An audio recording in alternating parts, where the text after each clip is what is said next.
તો ખ્યાતિકાંડ બાદ વધુ એક હોસ્પિટલ શંકાના દાયરામાં આવી છે અને હવે આગળ વાત કરવી છે મહેસાણાની, જ્યાં ઊંઝા એપીએમસીની ચૂંટણીમાં મતદાન ચાલુ થયું છે।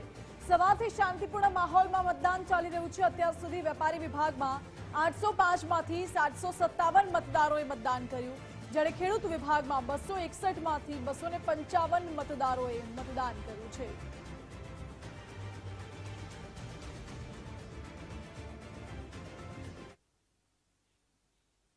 ઊંઝા એપીએમસીની ચૂંટણીમાં હરિભાઈ પટેલે પણ મતદાન કર્યું।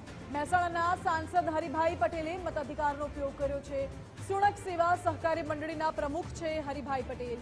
તો સુણક મંડળીમાં વર્ષ 2011થી કાર્યરત પણ છે અને ચૂંટણી ન થાય તેવા અમે પ્રયાસો કર્યા હતા।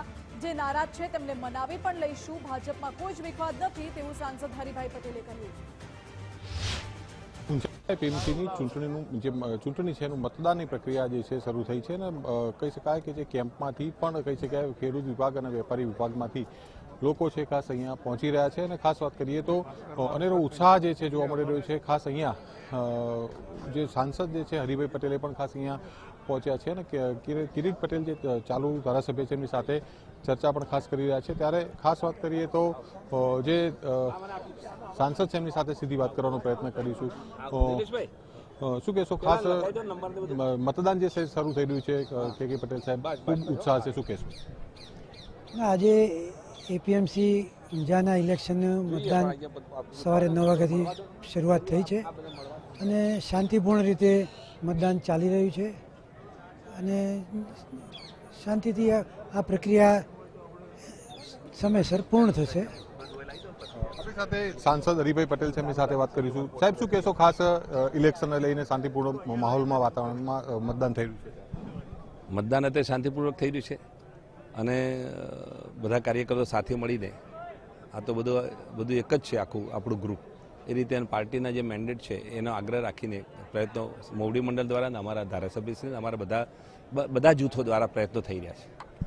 ખાસ જે છે આપના દ્વારા અને જિલ્લા પ્રમુખ દ્વારા ખાસ સમરસ થાય પ્રકારના પ્રયાસો કરવામાં આવે છે, પરંતુ ક્યાંક સફળતા મળી નથી। હંમેશા કોઈ પણ કામ માટે પ્રયાસ તો કરવો જ જોઈએ, બેસી રહીએ તો નકામ પડે, પ્રયાસ તો કરવું જોઈએ। પ્રયાસના અંતે જે પરિણામ મળે, નિષ્ઠાથી પ્રયત્ન કરેલો છે, છેક નજીક સુધી પહોંચ્યા હતા, પણ કોઈ નાના મોટા કારણોસર કદાચ ન થઈ શકે, પણ એમાં હજી પણ બધા પક્ષોને સાચવી લેવાના પ્રયત્નો પાર્ટી દ્વારા પણ થયેલા છે।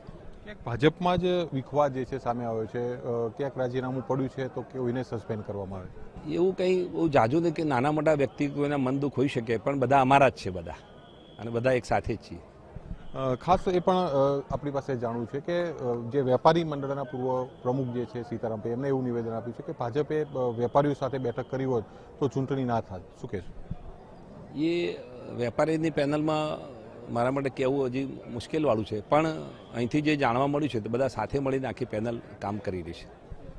છેલ્લો સવાલ હરિભાઈ, કે ખાસ ઊંઝા એપીએમસીમાં હાલમાં ક્યાંક ને ક્યાંક ભાજપમાં મંદુક જે છે સામે દેખાઈ રહ્યું છે, શું આ મંદુક ચૂંટણી પૂરતું રહેશે કે પછી કાયમી આ જે એક કહી શકાય કે ખતરા પેસી જશે ઊંઝામાં? ઊંઝા એક ગૌરવ, ઊંઝા આપણા માટે ગૌરવ છે। એશિયાની સૌથી મોટી આ મંડી હોય અને વેપારીઓની પણ એક શાખ છે અહીંયા, અને બધા સાથે મળીને પણ કંઈક નાના મોટા પ્રસંગોમાં પણ બધા એક સરસ થઈને ઊંઝા એક સાથે કામ કરતા હોય છે, એટલે મને એવું નથી લાગતું કંઈક જાના પ્રશ્નો અને કંઈ નાનું મોટું છે એકબીજાને સમજાવવાથી પતી જશે। આ હતા હરિભાઈ પટેલ કે જેમણે જણાવ્યું કે ઊંઝાની અંદર ક્યાંય મંદુક જે છે જોવા મળતું નથી ને લોકો જે છે વેપારીઓ છે અને ખેડૂતો છે, તમામ લોકો કહી શકાય કે જે શાંતિપૂર્ણ માહોલ વચ્ચે મતદાન કરી રહ્યા છે।